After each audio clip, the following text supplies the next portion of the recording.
Shalom jemaat yang dikasihi Tuhan, senang sekali kami dapat menjumpai Bapak Ibu Saudara di minggu yang penuh sukacita ini. Bagi Bapak Ibu Saudara yang baru pertama kali hadir, kami mengucapkan selamat datang dan selamat bergabung di Abalok Bali.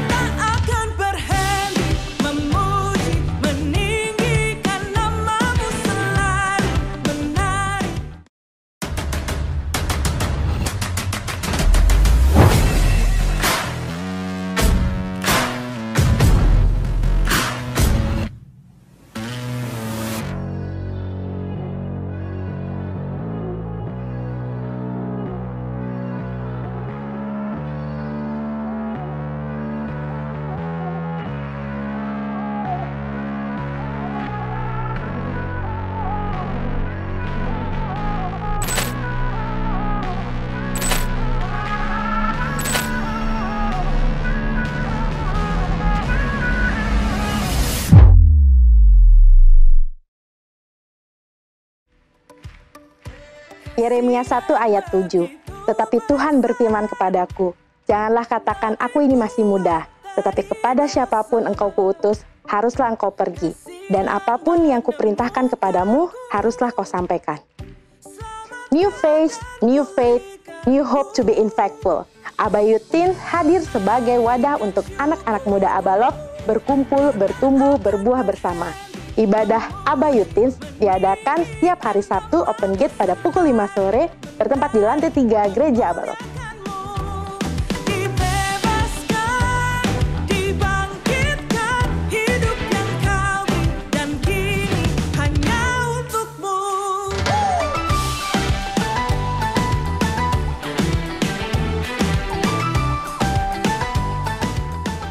Dan juga hadir Abayut Pro sebagai wadah para orang-orang muda dari mahasiswa hingga profesional kerja.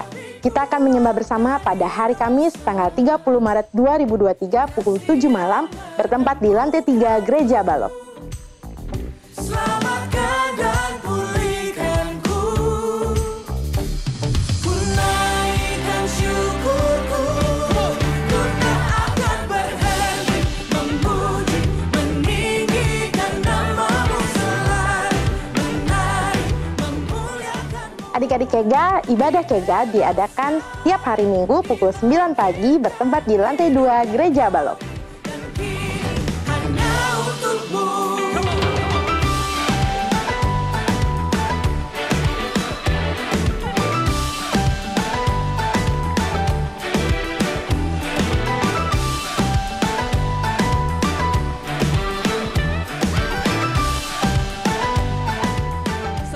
Bapak Ibu Saudara, jangan lupa tema Abalok tahun ini semakin kuat, semakin berdampak.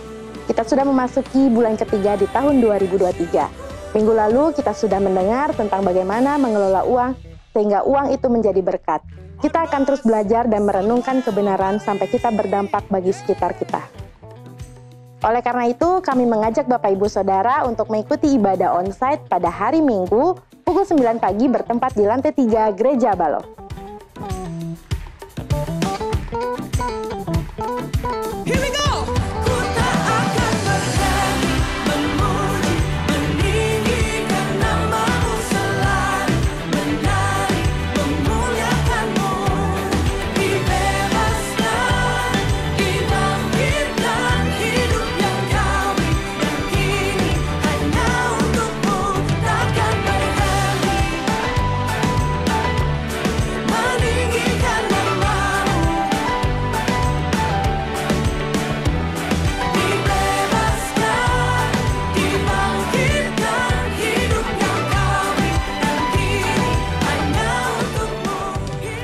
Mazmur 32 ayat 1-2.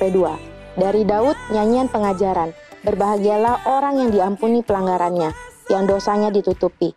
Berbahagialah manusia yang kesalahannya tidak diperhitungkan Tuhan, dan yang tidak berjiwa penipu. Demikianlah Abah News Update minggu ini. Kami mengucapkan selamat hari Minggu, Tuhan Yesus memberkati.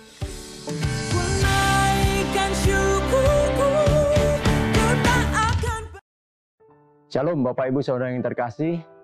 Tanpa terasa kita sudah memasuki bulan ketiga di tahun 2023 ini. Saya berdoa biar setiap kita ya tetap semangat, tetap antusias, tetap peka dengan apa yang Tuhan mau di dalam kehidupan kita dan di dalam hari-hari kita.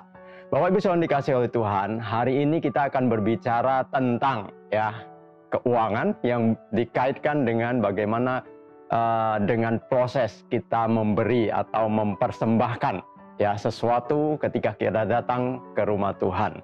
Bapak Ibu saudara dikasih oleh Tuhan, hari ini saya mengambil ya tema khotbah saya itu berjudul Janda dan Persembahannya. Ya. Oke. Kalau kita berbicara tentang memberi ya, tentunya bukanlah sesuatu yang mudah ya untuk kita lakukan sebagai manusia di dalam kehidupan kita sehari-hari, apalagi kepada ya orang-orang yang mungkin kita tidak kenal ya, atau yang kita tidak memiliki hubungan apa-apa. Tetapi ya Tuhan Yesus mengajarkan kepada kita bahwa kita itu harus memberi ya. Karena itulah yang tertulis di dalam firman Allah. Ya, di dalam Kisah Para Rasul 20 ayat yang ke-35 ya. Kalimat terakhirnya dikatakan adalah lebih baik atau adalah lebih berbahagia memberi daripada menerima. Oleh sebab itu ya menjadi satu kehormatan ketika kita mendapat kesempatan untuk kita bisa memberikan atau mempersembahkan sesuatu ya, memberi bukan untuk mencari keuntungan ya, tetapi harus dengan ketulusan, kemurnian dan kasih yang lahir ya dari dalam hati kita. Bapak Ibu saudara dikasih oleh Tuhan, tentunya kita akan menemukan berbagai macam motivasi ketika orang-orang yang memberikan persembahan ya. Ketika mereka datang ke rumahnya Tuhan ya, ada yang hanya ikut-ikutan. Ditanya, kenapa kamu memberi persembahan? Ya, karena memang dari dulunya ya setiap kali datang ya ke dalam rumah Tuhan atau ke dalam gereja itu harus memberi persembahan. Ya, saya harus ikut untuk memberi, ikut-ikutan. Tidak tahu artinya apa. Ya. Kemudian ada orang yang memberi persembahan itu karena apa? Kalau saya tidak memberi, malu. Apa kata orang? Ya, masa tidak membawa persembahan? Jadi dia kasih persembahan itu hanya karena malu ya. Apa kata orang nantinya kalau tidak memberi persembahan. Nah, kemudian ada lagi ya, orang memberi persembahan supaya ya dia diberkati. Oke. Barter. Dengan saya memberi banyak, maka saya akan diberkati banyak. Kalau saya memberi sedikit, maka saya akan mendapat sedikit. Ya, alasannya apa? Hukum tabur tuai. Apa yang kamu tabur, itu yang kamu tuai. Ya, jadi kalau saya mau diberkati berlimpah-limpah, ya, maka saya harus berani memberi juga berlimpah-limpah. Ya, jadi barter sama Tuhannya. Nah, terus ada lagi alasan orang memberi itu apa? Ya, supaya terhindar dari hal-hal yang buruk. Ya, bahasa kasarnya sogok Tuhan. Jadi dengan saya memberi ya, nanti saya akan terhindar dari sakit penyakit, saya terhindar dari kerugian, saya akan terhindar dari ditilep orang ya. Pokoknya dari hal-hal yang buruk yang akan menyebabkan saya keluar uang lebih banyak lagi. Makanya saya harus memberi ya. Bahkan mereka bisa pakai ayat lagi. Harus memberi yang di Maleakhi itu. Kasih perpuluhan. Supaya apa? Supaya ada pagar di sekelilingmu sehingga belalang pelahap, belalang pengerik ya belalang yang macam-macam itu tidak mencuri ya atau tidak memakan hasil ladangmu ya. Jadi Tuhan itu disogok ya, supaya apa? Ya supaya dengan saya kasih ini loh Tuhan, saya udah kasih persembahan, Tuhan harus jaga saya ya. Ini loh Tuhan, saya udah kasih perpuluhan, maka Tuhan harus membentengin saya ya. Ini loh Tuhan, saya udah kasih persembahan misi, persembahan ini, persembahan itu. Ya Tuhan harus jagain saya ya. Nah itu motivasi-motivasi yang ya seharusnya kita harus hindarkan di dalam kehidupan kita ketika kita mempersembahkan sesuatu kepada Tuhan. Ingat, yang harus menjadi dasar ketika kita memberikan persembahan, ya, itu adalah Mazmur 24 ayat 1. Firman Tuhan berkata, ya, Mazmur Daud, Tuhanlah yang empunya bumi serta segala isinya, dan dunia serta yang diam di dalamnya. Jadi semua ini adalah miliknya Tuhan. Yang jelas katakan, Tuhanlah yang empunya bumi serta segala isinya, dan dunia serta yang diam di dalamnya. Maka seluruh apapun yang ada di dalam dunia ini, ya, yang ada di bumi ini, itu semuanya milik Tuhan. Kalau kita bisa memiliki sesuatu, itu bukan miliknya kita. Nah, bahkan hidup kita, nyawa kita sekalipun, itu bukan miliknya kita. Semuanya miliknya Tuhan. Apalagi kalau berbicara masalah harta, masalah keuangan, itu juga miliknya Tuhan. Jadi kita, ya, sebenarnya tidak punya kuasa sama sekali untuk seluruh apapun yang kita miliki. Karena itu kepunyaannya Tuhan. Kita hanya dipercaya. Dipercaya untuk mengelola. Dipercaya untuk kita bisa memanagenya dengan benar. Jadi segala sesuatu itu milik Tuhan. Nah, kalau itu adalah miliknya Tuhan, ya, Roma 11 ayat 36 mengingatkan kita, sebab segala sesuatu adalah dari Dia, dan oleh Dia, dan kepada Dia. Dari Dia, dari Allah, oleh Allah, dan kepada Allah. Bagi Dialah kemuliaan sampai selama-lamanya. Makanya semua harus dikembalikan kepada Tuhan, ya, bukan menjadi haknya kita, haknya Tuhan. Nah, jadi Bapak Ibu yang dikasihi oleh Tuhan, ya, dasar dari apapun yang kita lakukan di dalam kehidupan kita, ya, apalagi yang berkaitan dengan ketika kita mempersembahkan sesuatu kepada Tuhan, yang tadi, ingat Mazmur 24 ayat yang pertama dan Roma 11 ayatnya yang ke-36. Oke, Bapak Ibu yang dikasihi oleh Tuhan, hari ini pembacaan firman kita, ya, berkaitan dengan judul yang saya kasih, janda dan persembahannya, di dalam Markus pasalnya yang ke-12 ayat yang ke-41 sampai 44. Ini menarik, Saudara. Ya, dikatakan apa? Pada suatu kali, ayat 41 mulai, pada suatu kali Yesus duduk menghadapi peti persembahan dan memperhatikan bagaimana orang banyak memasukkan uang ke dalam peti itu. Ada orang seringkali berkata, Tuhan itu tidak memperhatikanlah persembahan karena Tuhan sudah terlalu kaya. Ya, Tuhan tidak butuh persembahan kita. Tuhan tidak butuh uang kita. Oke, saya setuju. Ya, Tuhan tidak butuh karena semua ini miliknya Tuhan. Tapi lihat, kenapa Tuhan Yesus memperhatikan? Ya, ayat 41 dikatakan, Yesus duduk menghadapi persembahan dan memperhatikan bagaimana orang banyak memasukkan uang ke dalam peti itu. Berarti apa? Tuhan Yesus menaruh konsen, menaruh perhatian juga terhadap apa? Terhadap orang-orang yang memberikan persembahan. Dia duduk loh, ya. Bukan cuma duduk, tapi dia menghadap kepada peti persembahan. Kasarnya dipelototi itu, ya, orang-orang datang masukin persembahan ke dalam peti itu. Bapak Ibu yang dikasihi oleh Tuhan, ya.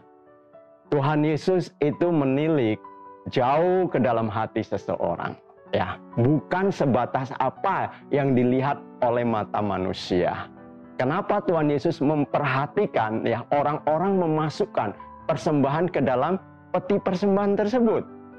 Ada orang-orang ketika memberi persembahan mungkin, ya, dengan keterpaksaan, mukanya tidak bersukacita, ya kan, cembetut, ya, seperti sebuah beban, seperti sebuah keharusan, ya, sepertinya tidak rela. Tuhan Yesus memperhatikan semuanya. Tapi ingatkah apa yang firman Allah ingatkan kepada kita ketika kita mempersembahkan sesuatu? Ya. Di dalam 2 Korintus 9 ayat yang ke-7, firman Allah berkata, hendaklah masing-masing memberikan menurut kerelaan hatinya. Bukan ya, atau jangan dengan sedih hati atau karena paksaan. Sebab Allah mengasihi orang yang memberi dengan sukacita. Nah, jadi Tuhan Yesus memperhatikan. Wah, si A memberi mukanya cembetut kayak berbeban berat. Si B memberi, waduh kayaknya kok terpaksa. Ya, si C, wah sedih hati. Si D, wah sukacita sekali waktu memberi, ya kan? Jadi Tuhan Yesus memperhatikan. Jadi Bapak Ibu, ya, kita bersyukur bahwa di Jemaat Abalop, ya, kita mempersiapkan amplop untuk orang-orang bisa mempersiapkan yang terbaik persembahannya. Siapkan di rumah, lalu datang dimasukkan ke dalam ya kotak persembahan, ya, atau peti persembahan.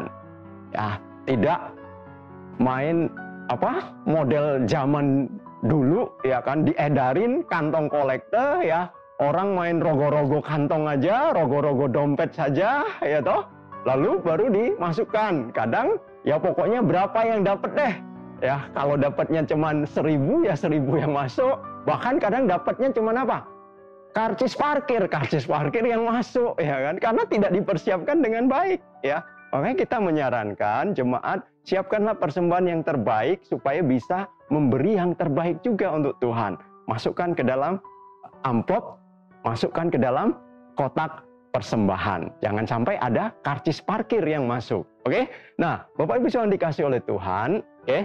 Nah, jadi Tuhan Yesus memperhatikan bagaimana orang banyak memasukkan uang ke dalam peti itu. Ya. Berikutnya, banyak orang kaya memberi jumlah yang besar. Ayat yang 42, lalu datanglah seorang janda yang miskin, dan ia memasukkan 2 peser, yaitu 1 duit. Maka dipanggilnya murid-muridnya dan berkata kepada mereka, aku berkata kepadamu, sesungguhnya janda miskin ini memberi lebih banyak daripada semua orang yang memasukkan uang ke dalam peti persembahan. Ayat 44, sebab mereka semua memberi dari kelimpahannya, tetapi janda ini memberi dari kekurangannya, semua yang ada padanya, yaitu seluruh nafkahnya. Wow, luar biasa Bapak Ibu yang dikasih oleh Tuhan. Ada 2 komparasi, ya, orang-orang kaya memberi dalam jumlah yang banyak, ya, dan janda miskin memberi hanya 2 peser atau 1 duit. Nanti kita bahas di sana, ya. Tapi ada hal yang menarik sekali yang saya pikir, ya, ini bukan sesuatu yang kebetulan, tetapi Tuhan Yesus, ya, melakukan ini sebagai sebuah proses yang sedang ia ingin ajarkan pada waktu itu kepada murid-muridnya, dan sekarang kepada setiap kita yang juga adalah murid-muridnya Kristus. Ya, ada hal yang menarik, ya, sebelum, ya, ayat yang ke-41 sampai 44 yang berbicara tentang janda miskin dan persembahannya tersebut, ya, kita menemukan, ya, Markus 12 ayat yang ke-38 sampai 40 itu berbicara tentang apa? Tentang Yesus mengecam para ahli-ahli Taurat, ya. Wow. Saya mau katakan ini bukan sebuah kebetulan, tapi Tuhan Yesus sedang ingin mengajarkan sesuatu. Sebelumnya dia berbicara tentang ahli-ahli Taurat dengan kehidupan munafik mereka, lalu kemudian berikutnya baru berbicara janda miskin, ya, dengan persembahannya. Nah, tujuannya apa? Sebenarnya Tuhan Yesus sedang ingin mengkonfrontasi, ya, atau sedang ingin memberikan perbandingan yang sangat mencolok sekali antara ahli-ahli Taurat, ya, dan sang janda miskin ini. Apa yang Tuhan Yesus ingin mengkonfrontasi? Ya, pertama, ya, Tuhan Yesus sedang ingin mengkonfrontir ya kesalehan palsu dari ahli-ahli Taurat dan kesalehan sejati dari sang janda miskin tersebut. Kemudian Tuhan Yesus sedang ingin mengkonfrontir juga ya perbuatan baik yang dipamerkan oleh ahli-ahli Taurat ya dan perbuatan baik yang tersembunyi yang dilakukan oleh sang janda miskin tersebut.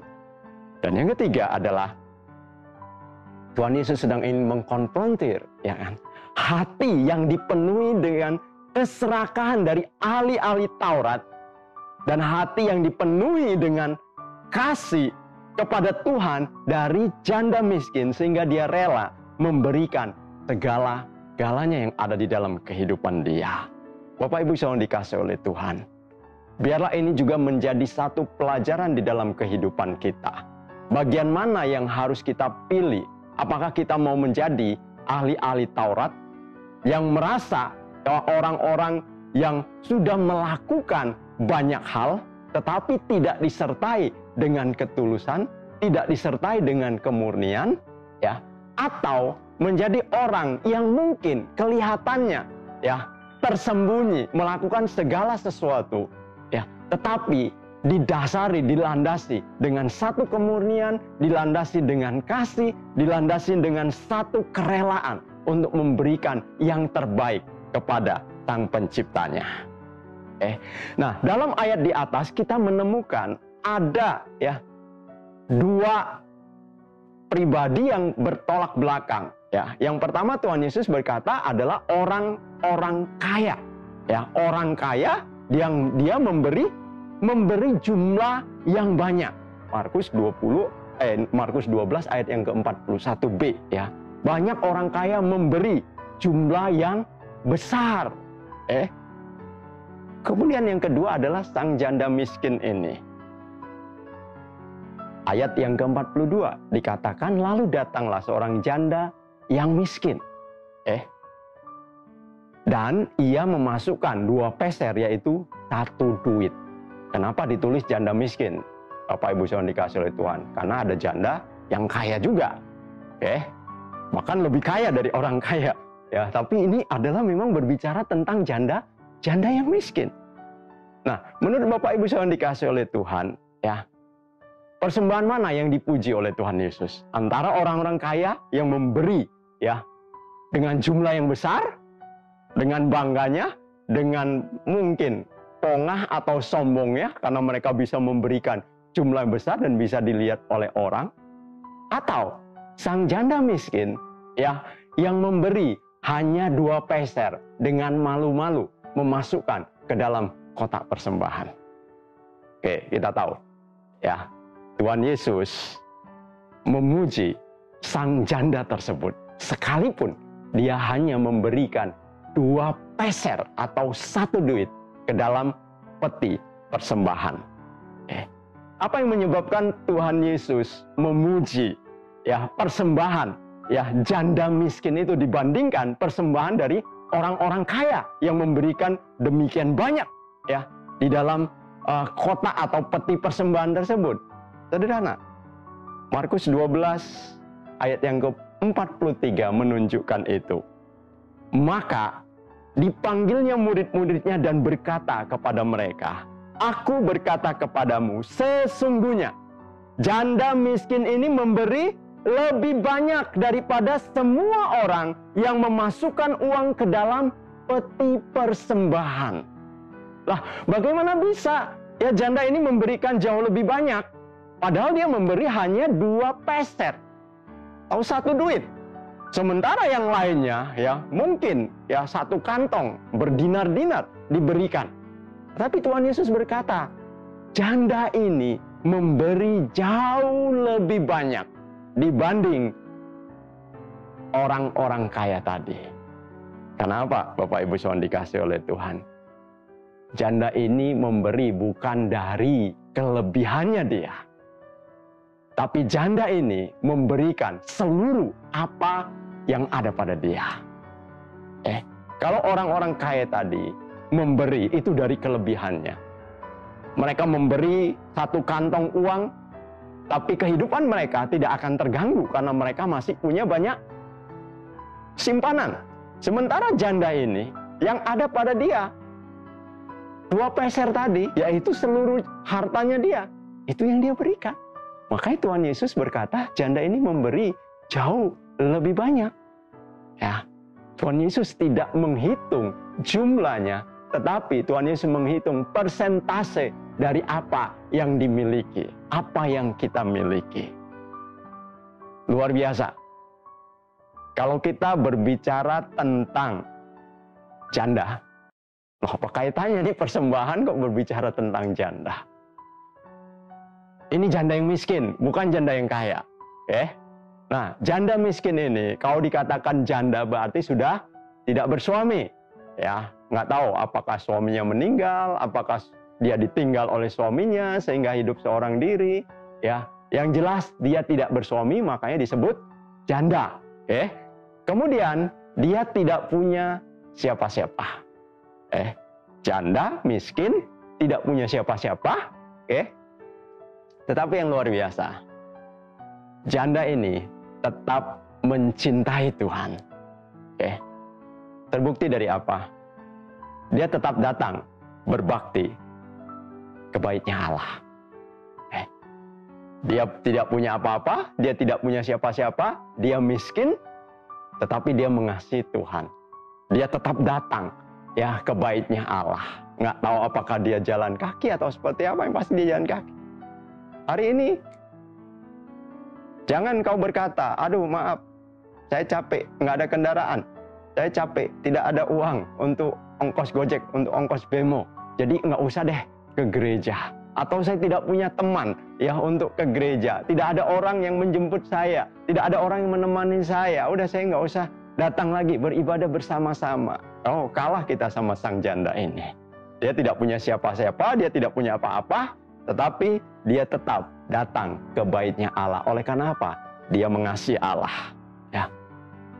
Yang kedua, saya katakan ya, janda ini cinta kepada Tuhan karena dia tetap memberi persembahan dan memberinya seluruh apa yang ada pada dia. Dia datang kepada Tuhan bukan sedang mencari keuntungan. Karena ada banyak orang datang kepada Tuhan tujuannya adalah untuk mencari keuntungan. Mereka datang ke rumah Tuhan, mereka datang ke gedung ibadah, gereja, tujuannya apa? Oh, apa yang bisa saya dapat di sini? Ya, saya bisa ketemu, ya kan, mungkin ada rekan-rekan bisnis, mungkin bisa ketemu yang lain, ya bisa deal bisnis atau segala macamnya. Dia datang dengan satu kemurnian karena dia mengasihi Tuhan. Makanya tidak ada sesuatu yang dapat menghalangi dia untuk datang kepada Tuhan. Tidak ada sesuatu yang dapat menghalangi dia untuk dia bisa memberikan yang terbaik kepada Allahnya. Hari ini apa yang menjadi tujuan kita ketika kita datang ke rumah Tuhan, ketika kita datang beribadah? Apakah ada motivasi-motivasi tersembunyi? Ya, apakah ada hal-hal terselubung di dalamnya?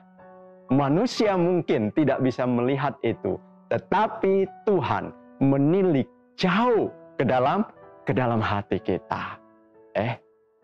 Dia memberikan persembahan. Tadi dikatakan persembahan wanita ini hanya 2 peser atau 1 duit. Kira-kira berapa besar sih 2 peser itu? Bapak Ibu yang dikasih oleh Tuhan. Pada zaman itu 1 hari kerja upahnya itu 1 dinar. 1 dinar itu adalah 128 lepton. Lepton itu adalah satuan mata uang ya zaman Yahudi. Nah, 1 peser itu ya itu sama dengan 1 lepton. Jadi 1 peser itu sama dengan 1 lepton. Nah, kita hitunglah kalau upah kerja sehari itu ya 100.000. Sekarang ini misalnya kerja sehari 100.000. Ya, zaman dulu 1 dinar ya. 1 dinar itu 128 lepton atau 128 peser. Nah, jadi kalau kita bekerja 1 hari 100.000 dibagi 128. Ya, berarti berapa? sekitar 781 rupiah. Anggaplah ya 800 rupiah. Jadi 1 peser atau 1 lepton itu nominalnya itu 800 rupiah. Kali 2 peser. Kali 2. Berarti cuman 1.600. Bayangkan, janda itu cuman kasih persembahan 1.600 perak. Tapi Tuhan katakan dia memberi yang terbesar dibanding seluruh orang-orang kaya yang memberikan persembahan itu. Ya. Kenapa? Karena janda itu mempersembahkan semua yang dia miliki. Artinya kalau dia kasih 1.600 rupiah itu, dia sudah tidak punya apa-apa lagi. Dia sudah tidak punya uang lagi. Nggak tahu untuk makan dia seperti apa. Nggak tahu untuk hidup dia seperti apa. Mungkin dia harus bekerja lagi, dia harus berusaha lagi. Tapi yang ada pada dia persembahkan kepada Tuhan. Makanya Tuhan katakan, tetapi janda ini memberi dari kekurangannya semua yang ada padanya, yaitu seluruh nafkahnya. Itulah yang menyebabkan Tuhan Yesus ya memilih atau menunjukkan kepada murid-muridnya, janda ini memberi jauh lebih besar, jauh lebih banyak dari orang-orang kaya yang memberikan persembahan pada waktu itu. Jadi Bapak Ibu saudara dikasih oleh Tuhan, kita tidak bisa menipu Tuhan. Kita tidak bisa kucing-kucingan dengan Tuhan. Tuhan tahu seluruh apa yang ada pada kita. Hari ini yang menjadi pertanyaan bagi kita, apakah kita sudah memberikan yang terbaik yang ada pada kita buat Tuhan? Ataukah kita masih hitung-hitungan kepada Tuhan? Tuhan tahu yang terbaik juga untuk dia memberikan, memberkati orang-orang yang berani ya dengan sukacita mengembalikan seluruh apa yang ada pada dia untuk kemuliaan namanya. Jadi pelajaran yang bisa kita ambil dari kisah janda miskin tersebut adalah, satu, Bapak Ibu saudara dikasih oleh Tuhan, jangan pernah menilai orang dan tindakannya hanya dari sudut pandang lahiriah saja. Seperti Tuhan Yesus melihat orang-orang kaya yang memberikan persembahan dan janda miskin yang memberi persembahan. Secara sudut pandang manusia, orang-orang kaya itu memberi cukup banyak. Ya, sementara janda miskin itu memberi sangat sedikit. Tetapi Tuhan Yesus berkata, no, janda itu memberi jauh lebih banyak. Karena janda itu memberi dengan seluruh hidup dia, hati dia, kasih dia kepada Tuhan. Kemudian kedua, orang yang kelihatan paling dermawan dan paling saleh belum tentu memiliki sikap hati seperti janda tersebut. Sekalipun dia bisa kasih banyak.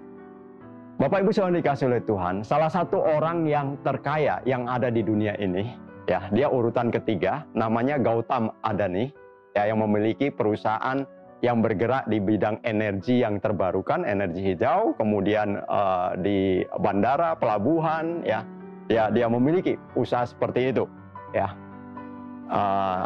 Yang pertama itu adalah Elon Musk, ya, menurut majalah Forbes ini ya. Ini orang terkaya di akhir tahun 2022. Yang pertama Elon Musk, kita tahu dia adalah yang menciptakan mobil Tesla. Ya, kemudian yang kedua adalah Bernard Arnault. Ya, dia adalah orang kaya nomor 2 yang memiliki pakaian atau barang-barang bermerek, tas, ya. Kemudian ikat pinggang, sepatu, yaitu merek Louis Vuitton.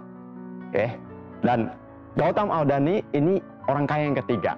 Dia memiliki kekayaan sekitar 2.086 triliun. Kita nggak pernah megang uang sebanyak itu. Bayangkan aja lah, 2.086 triliun. Ya, kita cuman punya 2.086 rupiah. Nah, Gautam Adani terkenal sebagai seorang yang paling dermawan yang ada di dunia ini.